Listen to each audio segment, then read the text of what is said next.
Aoussi Bouanaïdja, bonjour. Bonjour. Merci d'être ce matin sur le plateau avec nous. Vous êtes délégué CGT pour l'intersyndicale du Conseil départemental. C'est exactement ça. Je rappelle, avant le ramadan, vous aviez déposé un préavis de grève qui avait permis d'ouvrir des négociations pour toute la période de ramadan. Vous aviez rendez-vous vendredi avec le vice-président Tic Tac. Qu'est-ce qui ne va pas aujourd'hui, M. Bouanaïdja, au Conseil départemental, selon vous ? Alors, qu'est-ce qui ne va pas au conseil départemental? Ça, c'est une très belle question, une très bonne question, mais je ne crois pas que ce soit à moi qu'il faut poser la question. Je crois que c'est à Benissa et aux élus et à l'administration, à la direction générale du conseil départemental qu'il faut poser cette question. Qu'est-ce qui ne va pas au conseil départemental? C'est que nous, on est des agents, nous avons des obligations ces obligations, entraînent des droits.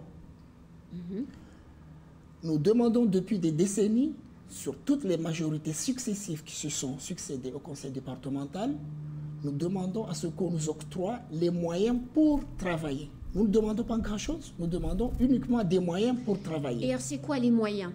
Les moyens pour travailler, c'est dans un premier temps des locaux. Des locaux normaux, dignes d'agents publics. Au jour d'aujourd'hui, le conseil départemental ne dispose pas de locaux à lui. Le conseil départemental, depuis la décentralisation de 2001, n'a pas construit. Il loue en fait. Voilà, il loue. Donc nous demandons tout simplement, il faudrait que le conseil départemental... Quel est le problème avec la location? Que nos téléspectateurs comprennent bien. Parce que tout le monde n'a pas visité la PMI de Passamanti, la PMI de Chiconi, les locaux de la DSDS à Kaweni. Donc les gens ne savent pas qu'un certain nombre de ces locaux sont dans des états déplorables. Et vous l'avez dit vous-même au micro, quelquefois indignes pour des êtres humains. Voilà, le problème c'est que la mission première du conseil départemental, c'est le social. Et ces services sociaux, ce sont des services utilisés par des usagers un peu particuliers pour certains. Quand je parle de la PMI et tout ce qui est action sociale. Donc, il y a des services qui normalement doivent disposer de locaux dédiés. Je parle par exemple des PMI.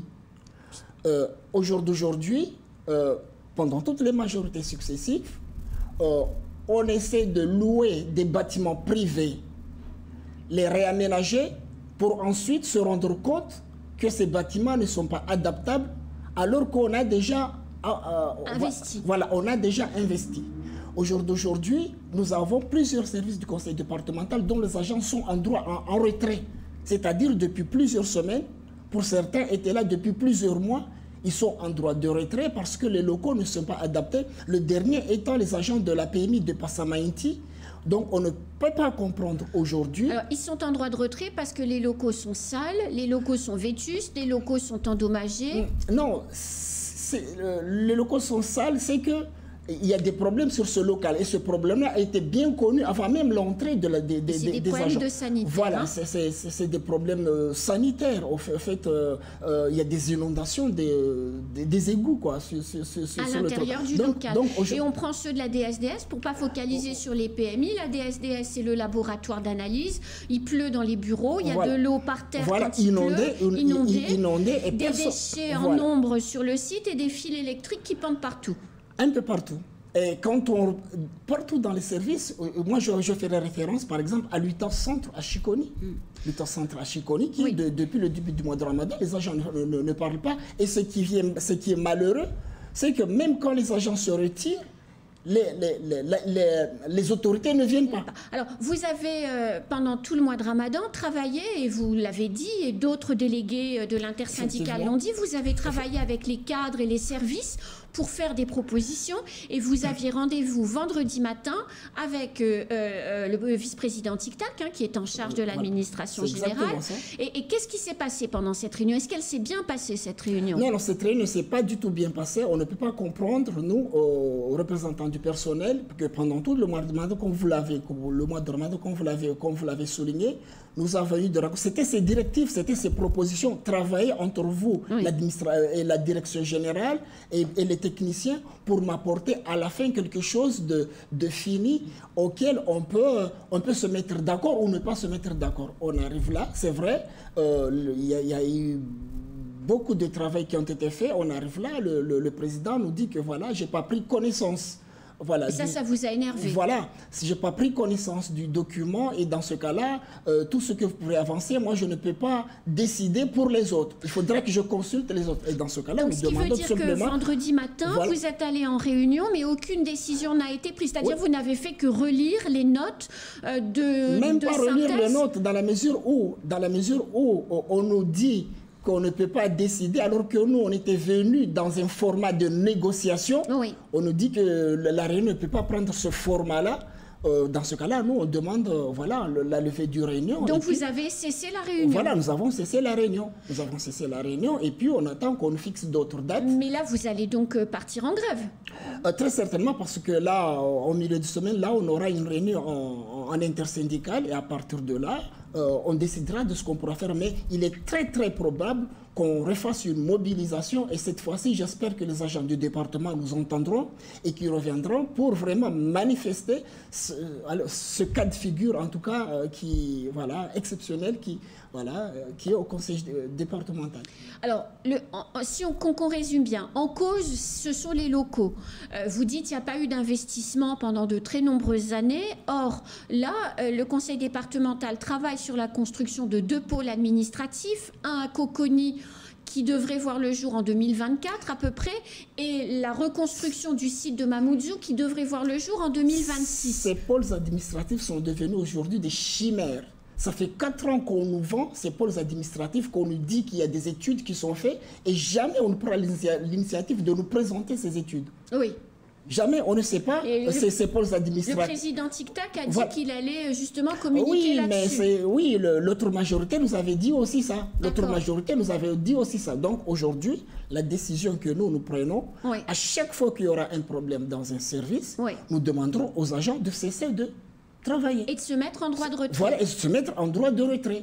Parce que là, moi, je crois qu'aujourd'hui, cette majorité nous dit, mais pourquoi vos revendications, vous ne les avez pas soulevées lors de la dernière mandature? Mais ça a été comme ça, à la dernière mandature. Pourquoi vous avez attendu jusqu'à nous pour que souleviez vos revendications? Ce qui voudrait dire que les élus viennent au conseil départemental avec des ambitions qui sont vraiment ailleurs. Je rappelle que depuis l'élection de cette nouvelle majorité, nous avons demandé à rencontrer le président, mais nous l'avons rencontré comme ça de manière très, très vite. Il est venu nous dire que c'est une prise de contact. Il est parti. Jusqu'à maintenant, nous n'avons pas vraiment réellement eu une conversation avec le président du conseil départemental. Comment est-ce qu'on peut avancer s'il n'y a pas s'il n'y a pas de discussion entre l'autorité et les agents? Je rappelle aussi que comment peut-on admettre qu'une région ne dispose pas d'une direction générale depuis plus d'1 an, depuis bientôt 2 ans. Il n'y a pas de directeur général au conseil départemental. Alors, il aurait été recruté, le nouveau DGS. Oui, mais ça fait plusieurs mois qu'on nous dit que voilà. Donc, c'est un ensemble de problèmes. En fait, c'est un ensemble de problèmes. Dans votre plateforme de revendication avant le ramadan, il y avait donc effectivement cette question des locaux vétustes et en très mauvais état qui font que certains agents ont des conditions de travail qui ne sont pas acceptables selon vous. Et puis c'est vrai que quand on voit, parfois on est surpris, l'état des locaux. Il y avait aussi la question du management qui a été mise en avant et pour laquelle vous disiez qu'effectivement, il y avait des problèmes de management, que les agents ne se sentaient pas bien au quotidien dans leur travail. Oui. Est-ce que vous avez pu avancer là-dessus? Non, pas du tout, et ça n'avancera pas. Moi, je dis, écoutez, on est dans un cadre administratif. À chaque fois, moi, je rappelle que l'administration, c'est 2 grands piliers. Il y a la fonction publique et la finance publique. À chaque fois, moi, je dis ça. Et à chaque fois qu'on pêche sur une de ces 2 piliers, on les paye tôt ou tard, et on les paye. Là, on est en train de payer concernant la fonction publique, parce qu'effectivement, il y a beaucoup d'agents au conseil départemental. Mais est-ce que les agents sont calibrés par rapport aux besoins? Non. Beaucoup d'agents, mais les agents ne sont pas calibrés par... Voilà, ils sont là, mais ils ne sont pas calibrés parce que, au départ, quand on recrute, ou bien jusqu'à maintenant, quand on recrute, on recrute selon les affinités, disons les choses, mais jamais dans la fonction publique, la seule voie d'entrée dans une fonction publique, c'est la compétition. par voie de concours, par voie d'examen professionnel. Donc des compétences. Voilà. Et normalement, les meilleurs entrent. Là, ce n'est pas ce qu'on observe aujourd'hui. Mais ça, ce n'est pas propre au conseil départemental. Non, et c'est pas propre à Mayotte. C'est pas propre à Mayotte. Partout, c'est comme ça. Mais dans la mesure où nous sommes dans des difficultés à Mayotte, on doit choisir les meilleurs. Il nous faut des vrais cadres. Par exemple, si on prend le social au jour d'aujourd'hui, mais il y a plein de gens dans le social. Mais ces gens-là, pour la plupart, ils ne sont pas formés. Comment peut-on comprendre que depuis bientôt 5 ans, il n'y a pas de plan de formation au conseil départemental? Et c'est ça le problème du management? C'est-à-dire qu'il y a des services avec des missions à faire et des gens qui n'ont pas les compétences pour faire le travail. C'est-à-dire que les agents ne sont pas placés là où normalement pour certains ils sont placés. Et parfois, il y a quelques carences sur certains postes, dans l'exemple de la direction générale. Et qu'est-ce que vous a dit le vice-président qu'on voit derrière vous sur ce point vendredi pendant la réunion? Ils sont en train de voir, il nous a laissé entendre que le projet de recrutement du DGS qui était en cours, c'est pas à moi de le dévoiler ici, j'ai pas envie de le dévoiler ici, je lui laisse, il le dévoilera lui-même le moment venu, mais apparemment on n'est pas prêt vraiment de sortir de ces problématiques. Je reviens encore pour dire le problème au conseil départemental, majeur conseil départemental, c'est que le conseil départemental n'a pas de locaux. Alors, du coup, et il n'en a pas pour encore un petit moment si je vous écoute. Donc là, vous allez vous réunir cette semaine, c'est ça, en intersyndical. Vous allez retourner voir la base, c'est-à-dire les agents, et vous allez prendre une décision sur un retour en grève avant la fin de la semaine. La décision sera avant la fin de la semaine. En tout cas, c'est ce qui sortira de la réunion. Parce que Ali Omar a dit que d'ici 15 jours, il y aurait des premières décisions qui allaient être prises par rapport à vos propositions. Ce sont ces propos. En tout cas, nous avons fait un constat. Oui. Il y a un problème, on a fait un constat. Nous avons interpellé, on attend des résultats. Si les résultats ne sont pas là, nous, on prendra, nous entamerons nos actions syndicales comme Donc, il est possible que vous soyez en grève avant d'avoir les décisions d'Ali Omar. Il est très probable que dans les prochaines semaines, on revienne en grève. Très probable. Parce que les revendications qui sont soulevées au jour d'aujourd'hui, en tout cas, jusqu'à maintenant, je ne pense pas que le conseil départemental peut les lever assez rapidement, alors que ce sont des revendications qui sont vitales pour les services. Donc on saura cette semaine et votre siège vous attendra pour que vous puissiez venir nous expliquer effectivement tout ça. Merci à aussi Bouanaïdja. C'est moi qui vous remercie. C'est déjà la fin de ce temps de parole. Tout de suite, la suite de nos programmes.